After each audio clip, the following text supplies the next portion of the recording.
Hey everybody, we're back in Casa de Fat Burning Man, aka Abel James. What's up, Abel? How you doing? What's cooking? I am stoked about this because so many folks who listen to our shows and read our blogs and read our books or whatever, one of the biggest struggles is eating healthy on the road. Absolutely. And what to do to maintain your sanity when you're on the road as well, and like maintain this lifestyle. So we have a show and tell. We absolutely prepared. do. And now you'll know that this was not pre-scripted. In fact, obviously both Abel and I travel a lot. And I traveled, for example, here to Abel's house. So I have my actual suitcase. And I did not pre-plan this. So my apologies if... Well, hopefully that goes pretty well when we open up my suitcase and see what's inside. But we also have a great selection here. So maybe we could go over what we got on the table and then we'll bust open the suitcase. Yeah, let's do it. Cool. So let's start with, I mean, you don't have to be in an airport or anywhere else to use these snacks. It could just be something that you have at home.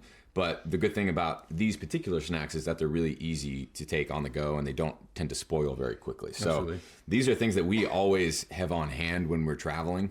And even when we're not, it's just something that we constantly stock up. But before we get to that, why don't we get to what most people do when they're on the road? And the worst place you could ever get food is a convenience store or a gas station or an airport. Those are pretty much the worst places on earth if you want to maintain your health. So what a lot of people do is they'll get something, on the way to the airport or from the airport itself, like a pastry. And what we have here is just a muffin. It looks like a banana muffin to me.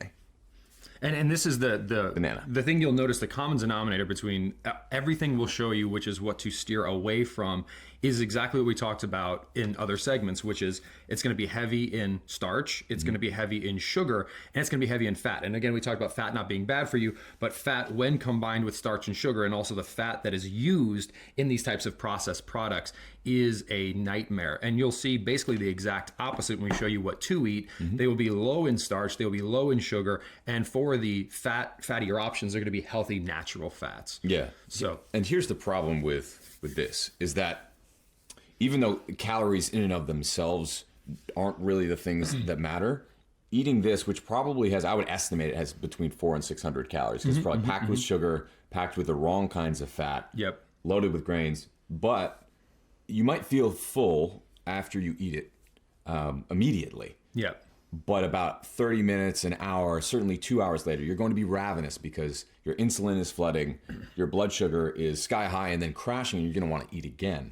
So we have a lot of better options that you can have to curb your hunger and satiate you so you don't have to go screaming to something like this. And just because this is a muffin doesn't mean that it's fundamentally different from most of the other things that you find in an airport. Like if you try to eat from a coffee shop or a little convenience store, doesn't matter if it's this or a pastry or even a sandwich or anything else. Or a piece of cake. I mean, it's really the same stuff. It is a cake, absolutely. And what to Abel's point of, we don't want to worry about calories. It's not about counting calories. But what you'll find is when individuals eat these edible products that are heavy in sugar and starch, and this has been proven in clinical studies, the amount of calories you have to eat to feel full because these aren't satisfying is astronomical. Basically, to feel full on the wrong kinds of food or non-food, you have to overeat.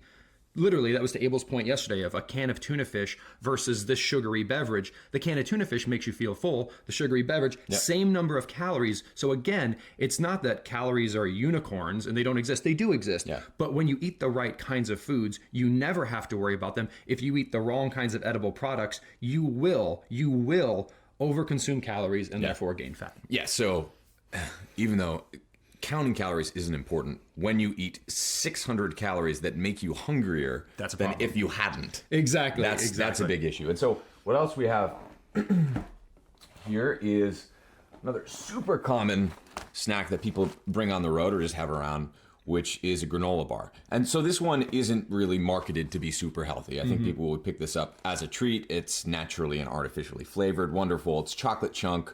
Usually what you get, whether it's one of these ones that's just kind of a nice little treat, or whether it's something that's marketed to be super healthy, full of whole grains, low in fat, even low in sugar, it's still fundamentally the same thing as this sugary granola bar or a Snickers bar or a muffin or a cake. These are all things that spike your blood sugar. They're heavy in carbs. They're sugary. It's garbage.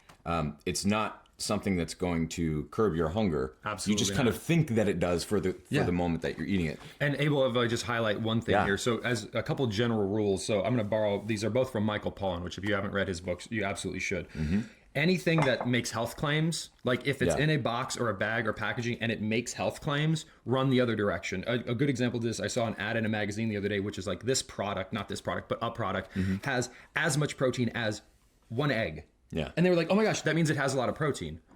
Well, I think it's 6 or 7 grams. Yeah, it's 6 or 7 grams. Which isn't that much. That is not that much. And why not just get that from an egg in the first place? The other rule of thumb, so health claims are bad, is if the ingredients list is a paragraph long, it is not healthy. Like just stop. It is not healthy if the ingredients list is that long. And I get a little bit amped up here, Abel, because a lot of these that are presented, some of the least healthy things in the world are things that claim to be healthy. And I personally get you ripped, get you jacked. Absolutely, right? Tone your thighs. So these bars here, again, this is the ingredients list. The ingredients list is a paragraph long, and these supposed protein bars have 28 grams of sugar in them. A can of Coke has about 28 grams of sugar in it. So again, taking a scoop of protein and mixing it with a can of Coke does not make the can of Coke good for you. This is basically a can of Coke with protein mixed into it. Yeah, it's a sugar bar. It's a sugar that happens bar. To have some protein. And by the way,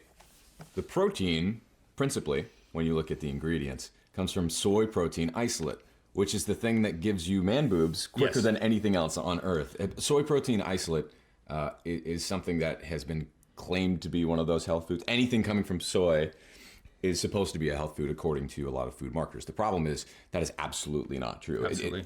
Myself, knowing what I know, seeing the science behind it, I avoid, I'd say 99% of the soy out there at all costs. Yes. Now, soy has been safely consumed for thousands of years in Asian traditional cooking, but the way that they made these foods and treated these foods were such that they got rid of a lot of the anti-nutrients and the damaging toxins that naturally come around with these foods. So they're fermented, they're cooked in exactly the right way, and I can assure you that this soy protein isolate is not.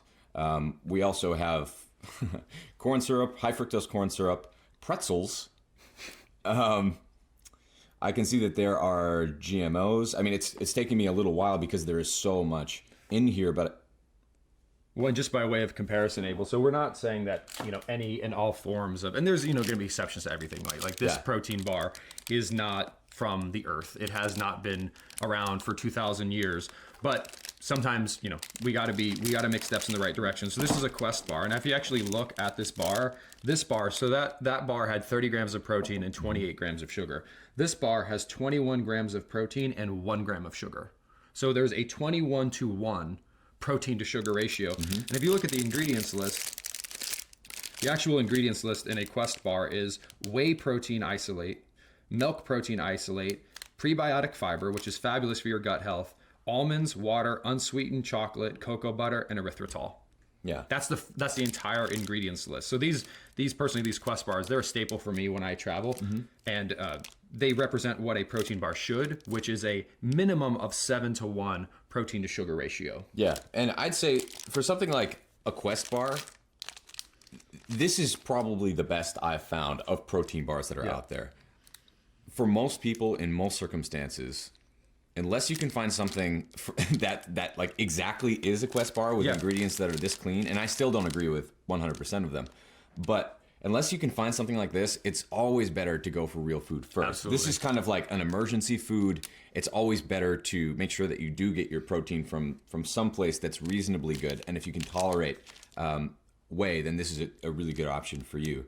When it comes to artificial sweeteners like erythritol and some of the other ones, if you're just having them every once in a while in something like a Quest bar or another protein bar as a convenience, that's totally cool. But if you're relying on them constantly, we still don't have a lot of research behind a lot of it. Even stevia, we don't really know what it does to us long term. The studies kind of go both ways. So just don't use these types of convenience foods as emergencies. Exactly. Not your backup. As your backup, and focus on real foods first. Yeah. But they can be a really powerful tool that will keep you away from the extraordinarily damaging foods like these. And this is one that a lot of people, I think, if they're honest with themselves, have fallen for something like this. They're just like, I know, not to call her out, but my mom has a huge sweet tooth, and I have it too. You know, I got it from her. But whenever she would commute, she was a nurse practitioner. She would commute an hour and a half each way to work. Yeah. Through the mountains and snow of New Hampshire. So it was a long trip. She would always have things on hand. And this is one that she often had on hand because it's M&Ms with peanuts in it, which are wholesome and, you know, like provide some bulk. But the problem is the same as a lot of these other ones. It's a lot of ingredients, super high in sugar, you know, 18 grams of sugar, 3 grams of protein, has GMOs in it. All sorts of artificial things and artificial colors. Some of them have been linked to cancer. This isn't even an emergency food. Yeah. But when you look at what's on the back, you know, they still have health claims about why these sorts of foods are good because it's low in saturated fat. It only has 90 calories. Right. It only has 90 calories in a serving. So, and the other thing to notice when we're talking about nutrition labels is if you have to look at, frankly, if you want to look at nutrition labels, because most of the food you buy is food and will not have nutrition labels on it. Yeah. But if you're going to look at nutrition labels, I would look at 3 things. I would look at sugar, I would look at fiber, and I would look at protein. Yeah. You want protein and fiber to be as high as they possibly can, and sugar to be as low as it possibly can be. In that, for example, there was like 20 plus grams of sugar, there was 3 grams of protein, and there was 1 gram of fiber. And again, you know, Quest Bar is not, you know, your what should be your dinner every day, but just by way of comparison, 21 grams of protein, 17 grams of fiber, 1 gram of sugar. Yeah. So a much different profile. And if you have to eat something sweet on the go, M&Ms versus a Quest Bar, like go with a Quest Bar, right? And ideally go with a better, you know, protein whole food that is convenient, like a sardines or like an anchovies or like a can of tuna or a can of clams or salmon. There's all kinds of convenient, no refrigeration, no cooking ways of getting protein on the go. And one of my favorites is pretty much every time we go on the road, we'll make a big old batch of like a dozen hard-boiled or soft-boiled eggs. And so it's a whole food. It provides like a whole spectrum of different kinds of nutrients that you need. It has a lot of protein. It's actually higher in fat than protein from a caloric perspective anyway, from an energy perspective, but it's very low in carbs. So if you need to skip a meal, but you've already skipped one that day, or you just find that you're really hungry, I find that a lot of times in a high stress situation, like being on the road, sometimes I do get hungry or bored, or it's kind of like an emotional thing. You want some food. Yeah. It's harder to fast. So having eggs on hand is an excellent option.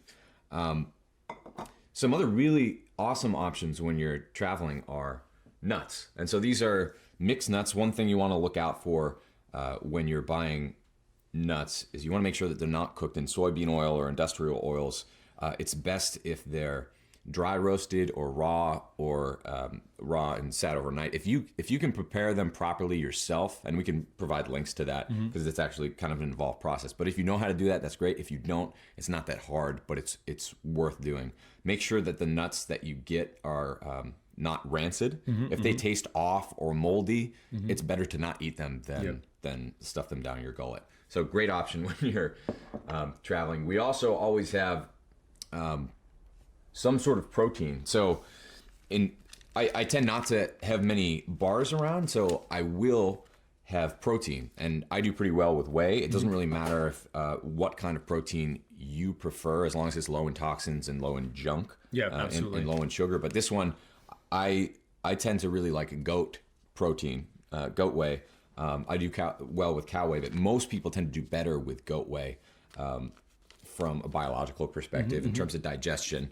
It's a little more expensive, but and it tastes a little bit more goaty than cow does. But it's a really good option to curb hunger and make sure you're getting plenty of protein. And just while we're talking about protein powders, just a quick guideline. So whey protein is a very fast absorbing protein. It's an incredibly pure, complete protein. if you're going to use protein powder as a meal replacement, whey would not be my preferred choice because it is so fast absorbing and actually has a pretty decent insulinic response after you ingest it. It's great before and after workouts. It's also great if that's all that's available. But something like a casein, which is the other milk protein, is a great option. And if you're a vegetarian or a vegan, rice, hemp, or pea, as long as it doesn't have a bunch of other garbage in it, is good. Another thing I've recently discovered is you can buy just powdered eggs or egg whites, which is a great, and literally the ingredients should just say powdered eggs or egg whites. It's just dehydrated whole food. That is a great option as well. It's very economical. Yeah, and just watch out for those. Some of them are, especially the cheaper ones, are treated at a super high temperature, which can oxidize the cholesterol, which actually is really bad for you. Dietary cholesterol isn't that big a deal. We talk about it in this course, but oxidized cholesterol is what you definitely want to avoid. So we got a couple more things here. These are so apples, they're not amazing. It's kind of a sweet fruit, but they're nice to have as a treat, as long as you're not, taking 6 apples that day.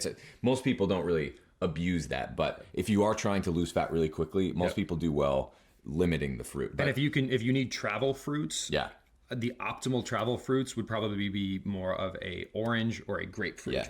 Like bananas and grapes are high in sugar. They'll also get destroyed when you travel. So something that's more robust, like orange or grapefruit, great option on the road. Yeah, absolutely. And then chocolate is a go-to. So the right kind of chocolate. The right kind of not chocolate. Not Hershey bars. Exactly. Yeah. Which isn't... So there's a great book called French Women Don't Get Fat, which talks about how we should all be enjoying food more. And that really resonated with me, even though I'm a man reading a book about a woman eating. But she said, most Americans have never tasted real chocolate. And unfortunately, that's true. Most of the chocolate that we know, Hershey's, Reese's, Halloween candies, Christmas candy, and all that other junk, Valentine's Day, that is mostly corn. And sugar. Yeah. And it doesn't really contain that much chocolate at all. And real chocolate is rich and fatty and powerful and full of nutrients and phytonutrients. It actually is protective against cancer. There are a lot of benefits. And it's actually it's filling in a different way because it kind of hits your sweet tooth, but it's fatty and actually has a great deal of fiber in it as well. So if you get the right kind of chocolate, it's an excellent choice. So the way that you can pick it out is when we're looking at chocolate, we tend to always go above 70% cocoa. And you want to try to get organic, fair trade, because you can, within the ingredients, there's often an emulsifier or something that makes the chocolate stick together and stay in this nice bar form. So a lot of times they'll use GMO soy lecithin. They'll also tend to use in not organic bars, they'll sneak in GMO beet sugar.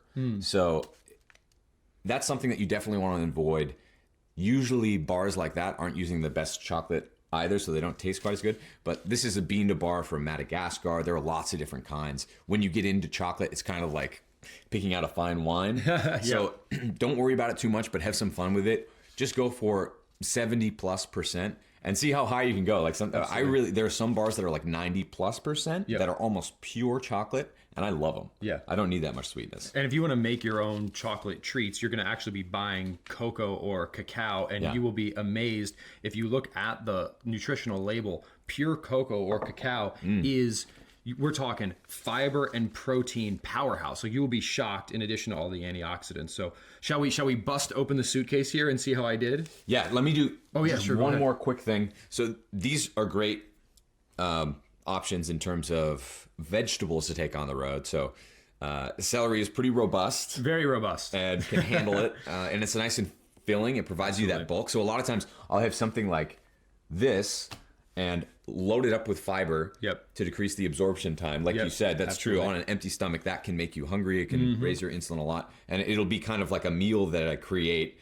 out of veggies, eggs, and then some sort of protein, and then maybe a little bit of chocolate for dessert. But my favorite secret tool that I take almost everywhere, I've taken them to Thailand, Brazil, Europe, all over the place, are these little puppies, which are, you can get all sorts of different kinds of nut butters, walnut butter. They can be raw or roasted. They have maple, honey, different kinds. And my favorite is raw coconut butter, which is like the coconut manna that you were talking about. Good stuff. So what this is just coconut. And so it's almost pure fat, but it also comes loaded with fiber and medium chain triglycerides. It's low in sugar. And I can actually, even if I fast in the morning, I can have one of these packets and it can keep me full, or at least not hungry for hours and hours. If you're skiing or if you're in a place where food isn't readily available, if you're backpacking or something like that, these are excellent options because they stay fresh for a really long time. Yes. And they don't come attached with any of the junk that's in something like a Cliff Bar, Luna Bar, or other things that a lot of people are generally having. All right, let's bust open the bag here. Let's get it. All right, well, so a couple things. So one, I've got my little front compartment here. And in my front compartment, this is where I keep my protein sources. So we've already talked about this, but we've got sardines. You can get these in olive oil or water. Of course, try to make sure that they're sustainably harvested, no BPA, all that kind of fun stuff. But all of these non-perishables are easy to get on Amazon. You can get them online. I am a bar fan. It's probably, my guilty pleasure, but I do a lot of Quest bars. They are delicious. They are really good. That's kind of the problem. They're so good. Yeah. And now let's just bust open the bag itself here. And what you will find is a lot of what we've already talked about, but I want to show you concretely. All right. So, a couple things. It's literally so we got some Tums just in case things go off the rail. What's the sound? Food is in here. So Dave Asprey talked about this in our chat with him. These are desiccated beef liver tablets, which sounds delicious, but they're a whole food that just has the water taken out of it. So this is just hormone-free, grass-fed Argentinian beef liver with all the water, connective tissue, fat taken out. So literally, like, one of these pills is like a multivitamin, but it's a whole food just because it's so extremely nutrient dense. I have a couple right now. These are, and especially if you're not a fan of meat or red meat, or you can't get clean red meat, I would almost consider this a requirement for optimal health, because it gives you basically everything that's good about red meat, just in and it's a pill, but it's not really a pill. Yeah, and I remember when I switched from I was on and off vegan vegetarian for years, and when I went to meat, one of the first things I started with was liver. And you can, when you're deficient in a lot of these things, you can switch. Yeah. And you can feel it. Absolutely. And you were talking about B vitamins yesterday, 5 Hour Energy. You're talking lots of B vitamins here. Macadamia nuts, my favorite nut, extremely high in omega-9s and healthy monounsaturated fats. The things that people say make olive oil healthy are found in even higher concentrations in macadamia nuts. This is the powdered green superfoods we talked about. Yeah, so this is a blend of wheatgrass, spirulina, a bunch of powdered vegetables. I get it from a company called Z Natural Foods online. So it's basically whole foods. Yeah. Again, just dehydrated.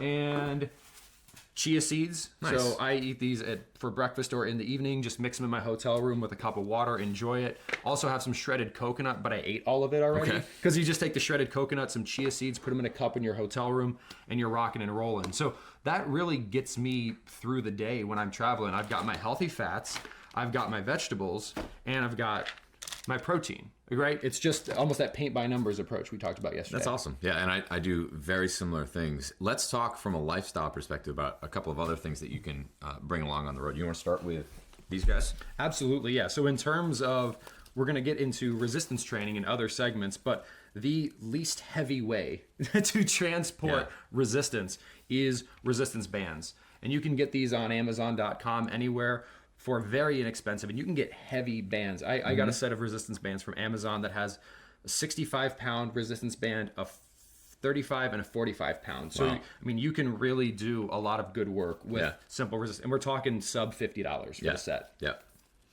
One of my favorite things to do on the road is, especially if I'm crunched for time and they don't have a gym or don't have time to go there, is just do a quick Tabata session in the morning with burpees, which what that is, we'll get into this in more detail in other sessions, but this is kind of like my go-to on the road workout.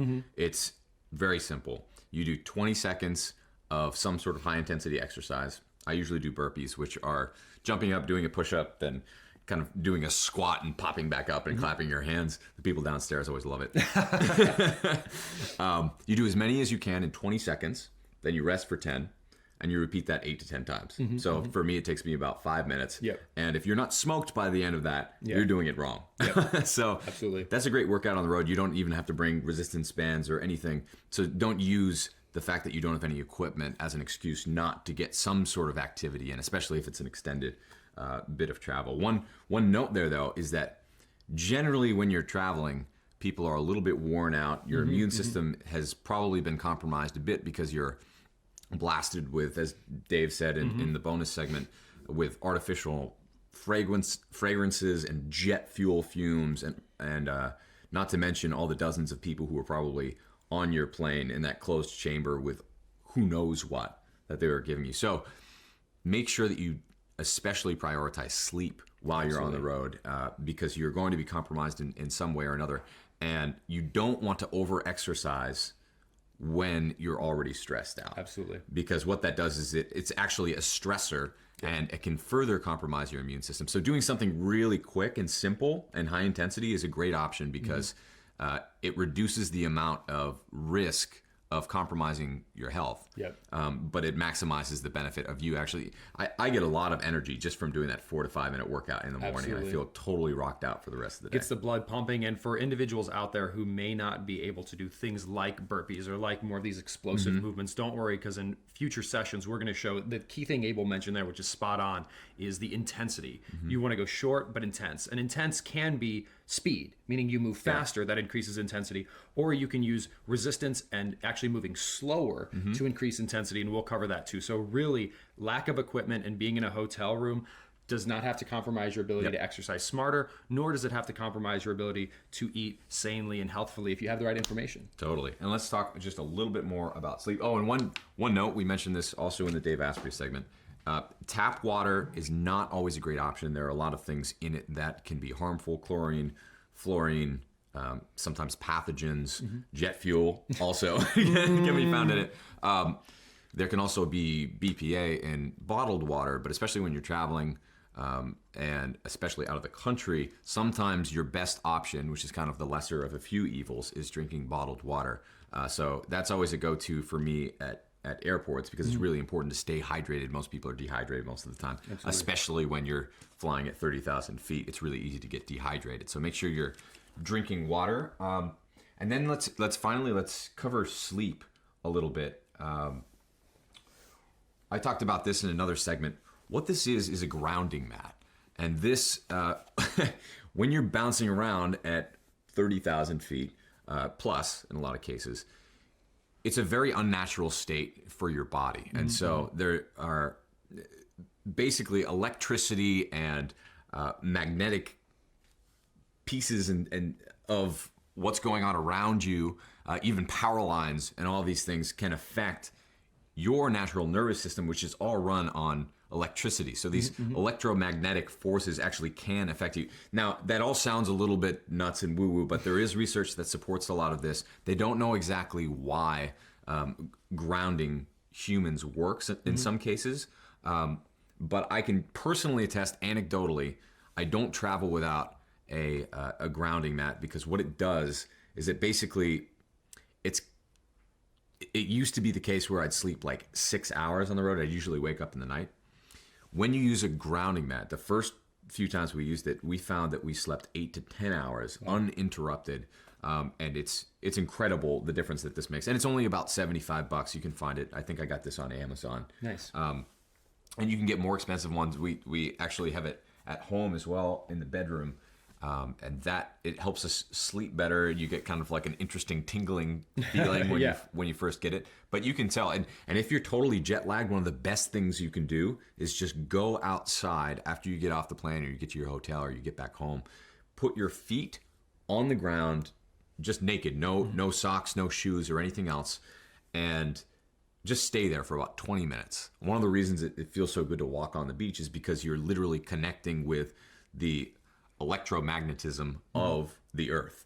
And this is where it gets interesting, where hippies and technologists and scientists collide. science is starting to show why some of this works. But let's just suffice it to say, we don't have a lot of time to get into great detail, but try to, especially when you're doing something super unnatural like traveling, try to be as natural as you can. Take that walk on the beach, go outside, get some fresh air, detox, relax. It's a stressful thing, whether you realize it or not. So melatonin is something we bring on the road. Pretty much everyone I know who is in our field uses it as a tool when you're jet lagged, especially. It can help you if you take it about 30 minutes before you. Nice. Melatonin and valerian root right there. Yeah, exactly. and you like the combo. Yep. So for valerian, for me, actually tends to get me totally wired, which is very strange. You know, like a lot of these supplements and even prescription drugs can have sometimes the opposite effect on certain pieces of the population. So it's really important, as with everything else, to see what works for you. And we all have our own little idiosyncrasies, and it's important to honor that. Absolutely. So make sure you're not just following people's advice. See what works for you. See how you feel the best. And finally, I talked about these a bit in the other segment. These make you look super cool. Oh, yeah. They're blue blocking glasses. And so what they do is I put them on generally a few hours before bed, especially if I'm using technology. And what they do is they pull out the blue spectrum of light. And what the blue spectrum of light does is it tells your body that it's still daylight outside. It's also very stressful on your eyes themselves. You can get eye strain really easily using computers and technology at night. So if we're watching a movie or if we're on our computers working late, which we try not to do, but sometimes, it's just part of the process, especially if you're on the road. This is a really powerful tool. These ones, I think, were $75. They're Gunners. I like them. They're pretty durable. I take them on the road. You can even get some of those, a similar tint that pulls out blue light, just those yellowish glasses or orange glasses that you get at a hardware store. And those are like $7. So if you're on a budget, that's pretty cool too. And I think those are all of our fun tools for now. Yeah, I think it's pretty awesome. And Abel, one thing that I really, just getting back to some of the things we talked about in previous segments, which is the importance of protein and fats on satiety. What a lot of people find is the first time they allow themselves to eat some macadamia nuts and some eggs and some veggies, they'll be like, oh, I'm not hungry. After I could be on a 6-hour flight and I'm not hungry and I feel satisfied, and then I'm not stressed because I'm like, where am I getting my food? I don't have to go grab a Cinnabon, and I don't have to grab a triple espresso with a bunch of sugar in it, because you feel good and you feel healthy. So travel is sometimes a necessary evil, and with all these tools, I feel like we can not only avoid badness, but even propagate goodness when we take these steps. And really the secret to having success on the road is good planning.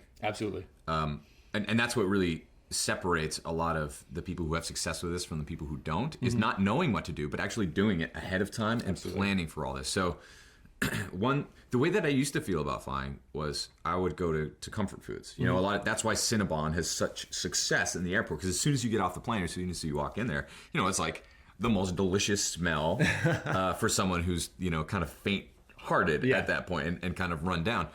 The way that I think about it now is that when I'm on a plane in an airport, I instinctively know that this is not a place where I get good food. Yep. At most, I'll get a salad, maybe, which are usually miserable in the airport. But it's a great excuse just to kind of try to relax, drink some water, do some reading, and try not to fall prey to all of this junk food here, or even the meals that are on the road. And you'll find that, especially if you stock up on macadamia nuts and some of these fats, and you combine that, just drinking fresh water or water from a bottled water, you'll feel so much better than you did when you're eating the Doritos and the pretzels and the peanuts that they serve on the airplane, and drinking the Coke or the Coke Zero or whatever. Eat real food and stay healthy on the road. It's not that hard, and it's absolutely worth it. I love it. And you'll be much more effective when you get to your destination, which is always important. That's right. You're going to rock the house. Love it.